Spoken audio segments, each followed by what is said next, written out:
Hello and welcome back to Talking Salford for this very special episode for International Women's Day. I'm your host Liz Theaker and I will be guiding you through all the inspirational stories from previous episodes of Talking Salford. Now, we are also not in our normal studio setting today, we are in our Atmosphere Students' Union social space. We thought we'd mix it up for today's chat since it's a very special occasion. And I'm not alone, I am joined by someone from our brilliant student communications team making her Talking Salford debut. Welcome, the wonderful Meg Tattersley. Thank you for having me. Are you excited? I am really excited to see what comes up. Yeah, so am I. It's going to be a nice one. So, International Women's Day is celebrated each year on the 8th of March, and it's a global event celebrating the achievements of women. And this year's theme is Inspiring Inclusion, but we'll get more into that later on. So, I wanted to start off, Meg, by asking you, who are your female role models? Like, who inspired you?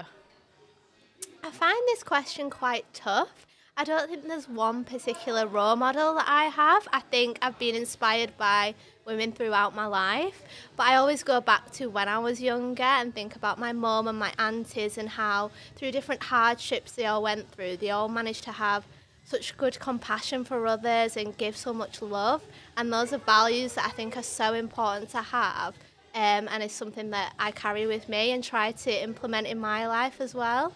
What about you? Yeah, I agree. I think we are very influenced by, the women that are really close to us in our lives. And I find that massively with my own family and completely agree. But I also think that in my career especially, there is women that kind of stood out to me. Like I always used to want to be a war correspondent when I was younger. And like Kate Adie was the first woman I saw in that industry. And she was kind of one of those people where I was like, you know what? Yeah, I can do that. I can girl boss it like you sort of thing. But we've had a few episodes where we're talking to quite prominent women in industries like business, science. We're covering quite a lot of them today.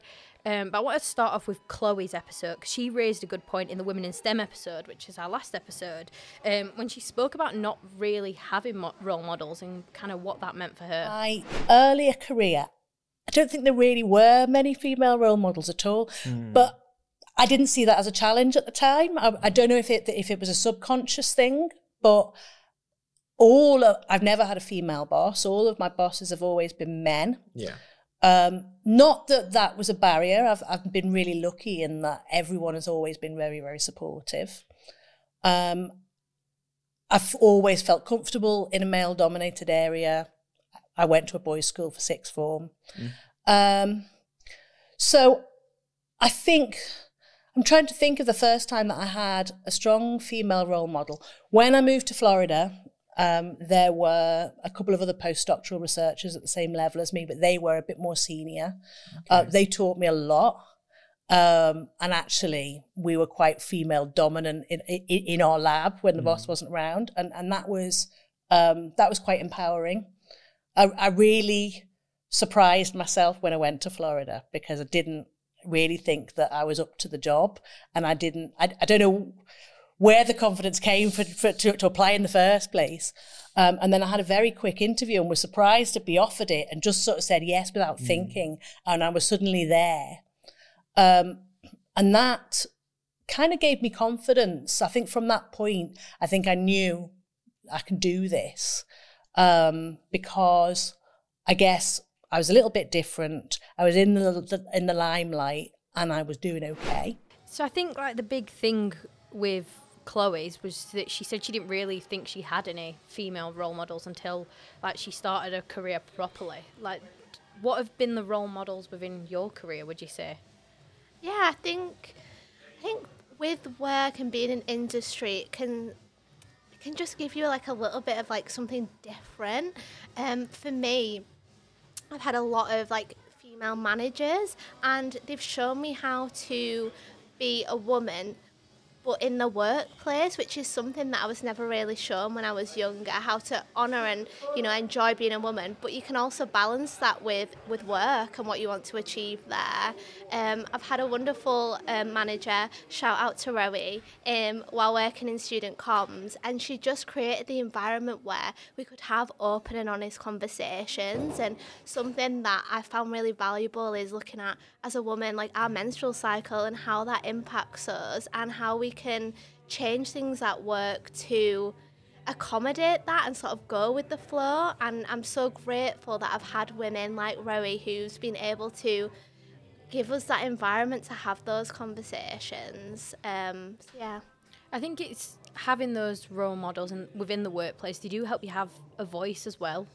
You know, I mean, I feel like especially within our office and team at the minute, we have our like head of the team is a woman, and then the like director of the team is also a woman. So we're very like led by female voices, which kind of gives you that platform to be able to, you know, be proud and, you know, stand up. I mean, a lot of the guests like we spoke to, especially in the Women in STEM episode, they're in male-dominated industries. So it was quite interesting to hear that from Chloe's perspective that she didn't feel like she had them until she got to Florida. But I feel very lucky in the fact that I have a lot of female role models within my job and, you know, in previous jobs as well that, you know, I've been there to like have those conversations within the workplace. I just think it's great. I mean, I think there's another side to it as well. It's not only about having role models, but being a role model yourself. Like, do you see yourself as a role model? I feel like the word is sort of hard to think about, but when I break it down, I would say yes, because I think that when you carry yourself in the world, you are like having an influence, whether it's people in your team, your family, or even people that you speak to in the shop. I think all our actions like create like a consequence. And so essentially, yeah, maybe I am a role model in some ways where I think my actions do have an impact on what mark do I want to make. Yeah, I think Jeanette spoke about this a little bit actually in her episode, and she says that she didn't really do anything for women in tech before, and she didn't really want to be that person. But, you know, there is an importance behind it, and I think, you know, she made that point very clear about, you know, our role in the industry and why we need to be role models. So I was always really passionate about getting more kids into technology, and before, you know, I made executive director, I was all about campus. I was the team captain for Duke University and Carnegie Mellon University. Anything to do with kids, I was in it. And then I remember someone pulled me aside, pretty senior, and said, you know, you do a lot for kids, but I don't see you doing any women in technology things. I don't see you doing anything just for girls. Why is that? And I remember being really direct and honest with him, and I basically said, look, I don't want to be in a room, you know, just focusing on one gender, where everybody's just like, woe is me as a woman. And he got so angry with me, and he said, just because you feel comfortable and you kind of have the personality that can deal with being the only woman in a room, not everybody has that. And so, you know, the fact that you could be in that room with the other women, giving them support, he was like, don't you want to do that? And he was like, and if you don't like the conversation in the room, change the conversation. And it really hit me. And then I went on steroids with everything to do with women in tech and getting more girls into tech. I think she just raised so many good points about, you know, even though it's a different industry to what we work in, it's so important for us to use our platform or position for like the next people that do our jobs. I mean, you manage some women in your team, don't you? How's that? I think I feel honoured to be able to do it. It's kind of like I'm able to help a younger self, if that makes sense, like a younger me, and knowing that I'm having, like, hopefully a positive impact on their experience and create an environment where they can be open and honest about what they're going through. Yeah. And, like, why, as women, is it important for us to have that role model stance, you know, in the workplace, in our day-to-day lives? Like, what impact is that having, us being that way, even if it's like with a sibling or, you know, like we said, a colleague? I think it helps us reach our potential. I think if we have an environment where we can be our authentic selves and question things and, yeah, having that open conversation with different people, who knows what you can create. That's like what I always say, but you never know unless you have that environment, unless there's that space for you to learn and grow. I don't know if you feel the same. No, absolutely. I think like, I wouldn't be in my position if it wasn't for the people that were like helping me get to where I am now. And I hope that, I mean, I'm only in a graduate role at the minute, but I hope to have the same impact no matter what career I end up in, or, you know, I'd like to help younger people, because I think the media industry as a whole is quite difficult to get into and quite challenging to navigate sometimes as well, like where you want to be and how many different roles there is. So if I could just help one person, just kind of guide them a little bit to, you know, have an understanding of the career, I'd really think, yeah, that'd be nice thing to achieve, I think, in the end. Yeah, definitely. It sounds good. Another thing I wanted to bring up is about like taking opportunities, and like we're talking about, you know, career progression and, you know, how we'll guide other people. But has there ever been any times where, you know, you've had an opportunity come up, like, do you jump on that opportunity, or do you kind of, I don't know, hold back and think about it a bit more? Like, have you had to make that decision in your career? I think naturally I am someone that thinks, like, and it can like go into the territory of overthinking. So something, like, I'm just going to bring it to something slightly different that's happening in my life at the minute, but I'm moving and it's happened really quick within 2 weeks, and I could, like, there was part of me where I was like, this is going really quick, should I stop and think about this and how my life's going to change, you know, move into a completely different area? But I stopped myself and realised it's kind of a little bit like self-sabotage. Like, I think as humans and women, we can get comfortable in things, and moving from that uncomfortable situation can be hard, but you've got to remember the rewards of doing it. So that's what I've remembered with moving.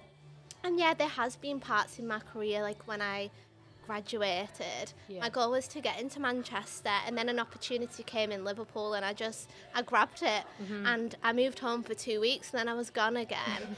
And it's looking back at moments like that that helps me now to be like, when I jump and when I go for things, even if things go wrong, there's always a way. And even if things do go wrong, you learn from it, you grow, and it gives you a good story sometimes as well. Well, exactly. I think someone who had a really good story about taking an opportunity was Kelly.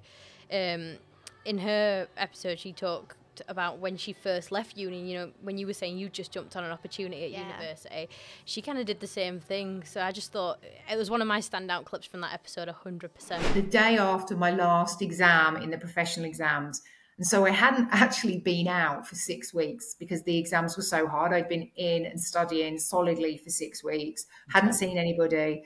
I was so excited to finish, and I had planned to go to Spain for the summer. At the time, my mum and dad lived in Spain. So I was like, finished exams, go and have a couple of months off, and then focus on what I want to do. And then I got a phone call. My uncle was working as a driver on a show called Downsworth, and the accountant had unfortunately parted ways with his assistant. And he just happened to be talking to my uncle and mentioned it. So it's just like one of those moments. And my uncle said, oh, my niece has just finished her accountancy exams. She's always said she'd like to work in the industry. And he said, okay, give her my number, tell her to call me. She has to call me today. So he called me, I called him straight away. He gave me a phone interview and then said, I'll give you a trial for a month. You need to start tomorrow. Wow. So I literally had that decision, which actually didn't even feel like a decision. So I packed up my little Fiat Uno, which I had at the time, cancelled all my plans to go away for the summer. And the next morning I drove to Devon and started my job as a assistant accountant or trainee assistant accountant on my first TV job. That's crazy that it happened so quickly after graduation, but that is this industry, isn't it? It's you get the call, you get an opportunity, you've got to take it. Has that been your experience over the years? Absolutely. I think, you know, if I hadn't taken that opportunity, I may never have had another one. So I just felt I just had to go for it. And actually that accountant, he kept me as his assistant for over 2 years. So he took me from job to job to job and trained me up until I was ready. And I got my first job was a production accountant. So he was also very nurturing with me. So it was like right place, right time. So I'm a big believer, in fate, I guess, but also in you have to grab every opportunity that gets given you in life. And like, I think with Kelly's clip, I felt very similar to that when I took this job, because I'd applied for quite a lot and I left uni not really knowing what I wanted to do or where I wanted to be, or, you know, I don't know. I just had no idea. I thought there'd be a solid answer. I knew where I want to be. But like, I'd worked with the team for a year by that point as a comms assistant, and the opportunity came up and I just thought, why not go for it? And obviously I ended up getting it, and I'm still here with you all now. Very glad you did. Thanks. But I don't know, it was an opportunity for me to develop my skills and my learning and look down a different avenue than what my degree was like directly. But yeah, I'm glad I jumped on the opportunity. I think it was one of those decisions that I found quite difficult, because I was torn between two ways, but I definitely think as of now, I think I'm at the right one to like get where I am so far after like 9 months or something in my new role.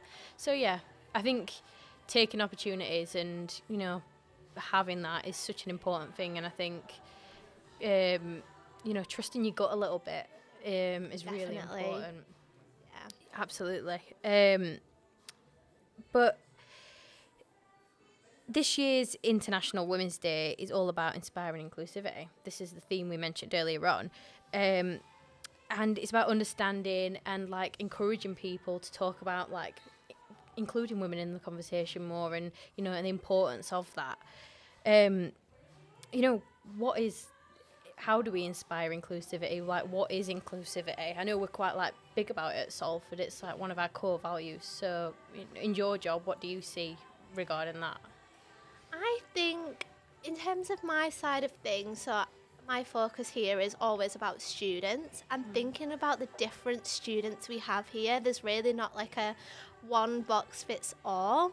So I think accepting that there are so many different people, you can't put people in a box, and having conversations, like asking people about themselves, like allowing people to have a place to open up and for you as well to learn about different people, about different situations. I think that for me is always number one.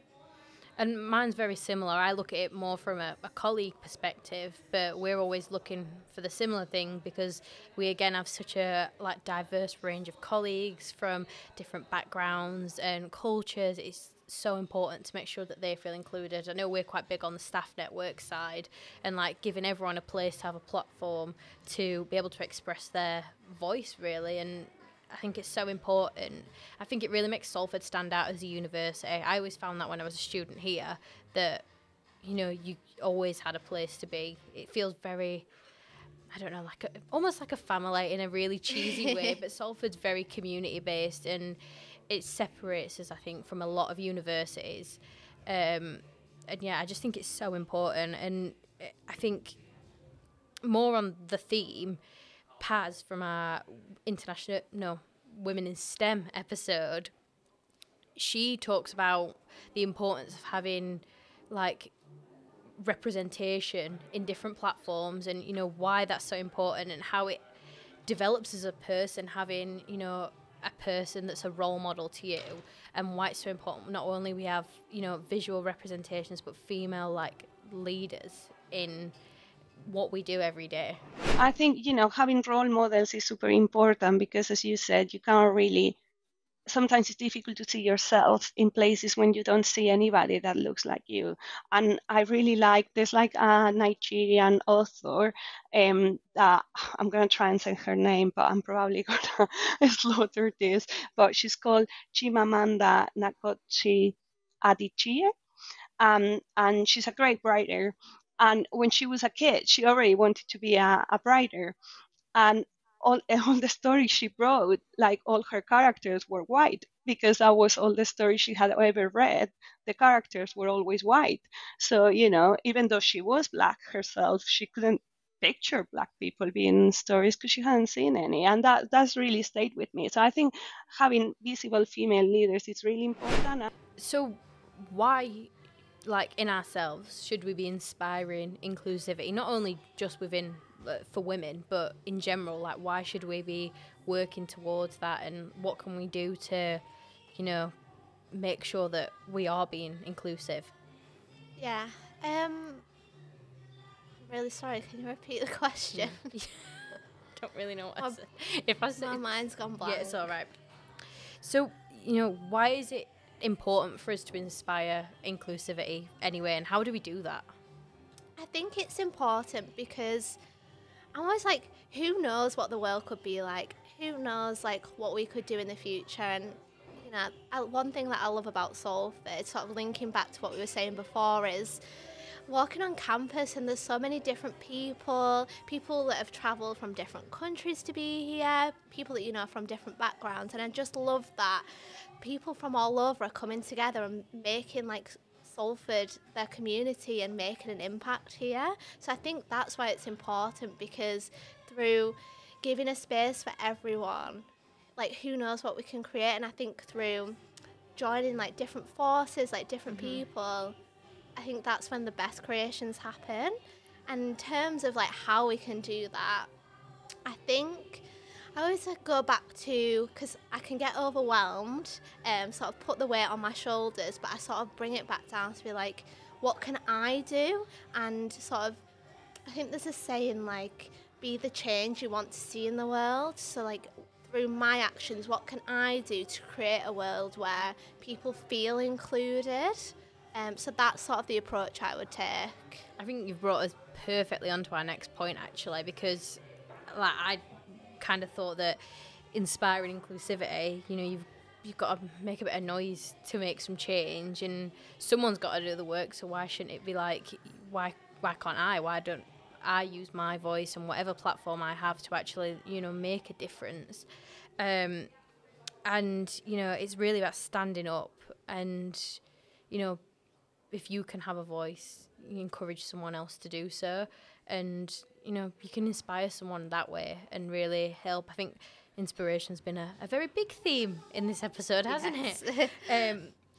But yeah, Short Supply talked about this, and they kind of said they're more talking generally about the art industry, but it's about making change and what you've got to do it, and how you make change. We need to work more towards an art kind of sector and an art industry that isn't clawing up at each other to work vertically, and it should be working horizontally. It should be looking at the people that are around you, building a community. We try and say this a lot to students and graduates about, you're in a cohort of people that are like-minded and that are all going to be in the same position as you when you graduate. So instead of fighting each other for one opportunity, it should be work together to create your own opportunities. I mean, we met a graduate last year in Carlisle who said something really lovely, and it kind of stuck with me. And it was the squeaky wheel is fixed first. So if there is enough of us making enough noise and enough waves, then the art industry will change to how we want it to be. Okay. And I think, it needs to be less individual and more community-based. I mean, I think we all say as well, like, in a very broad way, we hate this about the art world, but we're the art world. It's me, and it's you, and it's these guys, and do you know what I mean? We're all part of it, and I think we are all responsible for it if we want it to change. So it's just, and I guess Short Supply was just us sort of putting our money where our mouth is a little bit, and doing that work. If you want to see something change, well, try and change it and try and do something different. So why is it so important that we make sure our voice is heard, and how do we make people listen? How would you do that? I feel like I probably would just go back to what I said before. I think we need to like be like the change we want to see, so act how we would want other people to act to us. And I think our voices are just important as everyone else, because we're here for a reason. Like, we were put on this earth to do something. Surely, like, there's something in our lives that we are here to do. And it doesn't ever have to be something huge either. No. I don't think, like, I'm destined to be on the world stage or in Hollywood. But I think that maybe, like, my mission here is to be kind and be nice and just give that in, like, a small community. So nothing massive, but can still, little things we know can impact people. And then, yeah, I think getting people to listen is hard, and I think you've got to accept that not everyone will listen and not everyone is ready to listen. But if we just do what we feel is right and we connect with people, we will find people, and together we can make a change. It's just all about, like, believing in yourself and not putting that pressure on yourself to get everything changed, get everyone behind it. It's taking those small steps and change will happen. I mean, I feel like if everyone did a little bit of, like, random act of kindness a day, everything would be a whole lot nicer in the world, wouldn't it? And I think, yeah, you know, just taking that with you, like you said, that little bit of kindness and, you know, respect for people and, you know, teaching someone, maybe, like, showing them how to do something, it all helps to, like, make us all grow and build on who we already are. And, yeah, I think it's just such an important part of, you know, making a change. And like I said, it doesn't have to always be the biggest, loudest, like, protest stand, like, ever. But, you know, the little actions, the little things we do can just have such a huge impact that we might not even realise is having an impact on someone's life or a group of people's lives. I think it comes back to, like, here at Salford, like, the little things that we do, like, behind the scenes as well within our jobs. It is having an impact on a wider community, and we are helping to, like, guide and, you know, teach and influence people that, you know, are going on to, like, new careers or wanting to explore something else. You know, we do have that space where we are working within a community, so we're making change every day, even though we might not acknowledge it all the time.